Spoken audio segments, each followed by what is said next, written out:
बिस्मिल्लाहिर्रहमानिर्रहीम। रेडी है भाई? इसको देखना, माइक थोड़ा नीचे।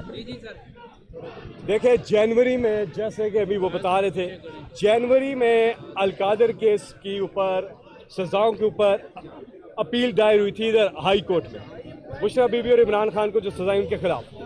आज दिसंबर है, पूरा 1 साल गुजर गया। जो भी फैसला करना है सुने तो सही। तो यहाँ हम पुरअमन तौर पे जो हमारा हक है कि हम आए और आवाज़ उठाए कि इमरान खान साहब के केसेस तो सुने जाएं।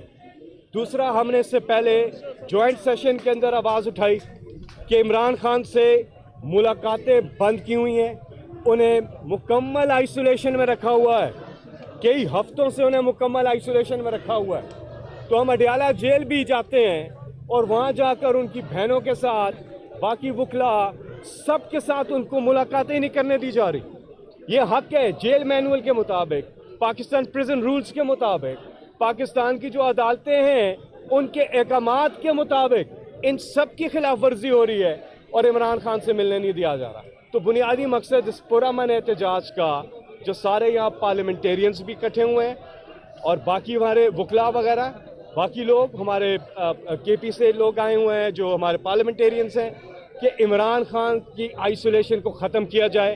हम कहते हैं उनकी सेहत के हवाले से तशवीश है, उनके डॉक्टर फैसल या डॉक्टर आसिम में से किसी को उनसे मुलाकात करवा दें, उनकी बहनों में से किसी को मुलाकात करवा दें। तो इसके बाद हम इंशाल्लाह अडयाला जेल जाएंगे और पुरअमन लोग हैं, हम हमेशा से पुरअमन रहते हैं, लिहाजा ये हमारा आईनी हक है। ये बहुत बहुत शुक्रिया।